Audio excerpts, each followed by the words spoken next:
Eh, apa ni? Untuk saya? Alhamdulillah, terima kasih. Hello, Hello, Lala Move. dah sampai? Belum, cik. Saya on the way. Tapi nak tahu ni barang apa yang kena ambil? Tiramisu. Tiramisu. Okey, Ha. saya on the way lah Okey, baik. Thank you. Okay, jom kita ambil tiramisu.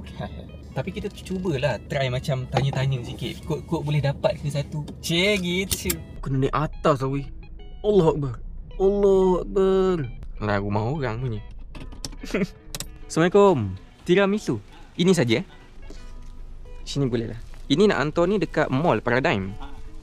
Dia dekat loading bay ke? Nanti call.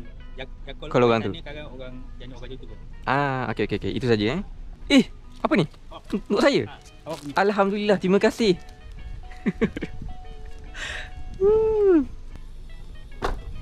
Baguslah owner ni. Siapa owner dia ni? Terima kasih Encik Aris Lufias. Saya tadi niat saya main-main je nak minta dapat tiramisu satu kan. Rupanya lah dapat betul-betul. Weh, tak sangka alhamdulillah dapat pula tiramisu. Di Johor. Okey, kita dah sampai dekat Paradiga Mall. Oh, pocut kau. Mana kita nak parking ni weh? Tolonglah. Cepat.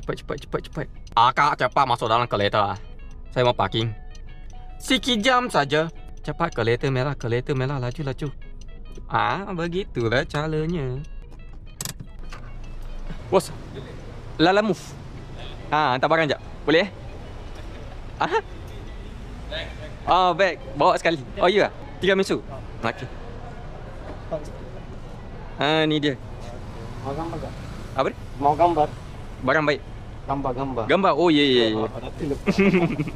Okay, you angkat. Alright, thank you. Alright. Okay bos, thank you. Untuk order tadi, kita berjaya dapat RM21.95. Lepas tu kita dapat tiramisu juga. Oi, jarang-jarang kita dapat makanan free ni. Jadi kita makan teruslah. Lagipun dia tiramisu, kena makan laju-laju. Bismillahirrahmanirrahim.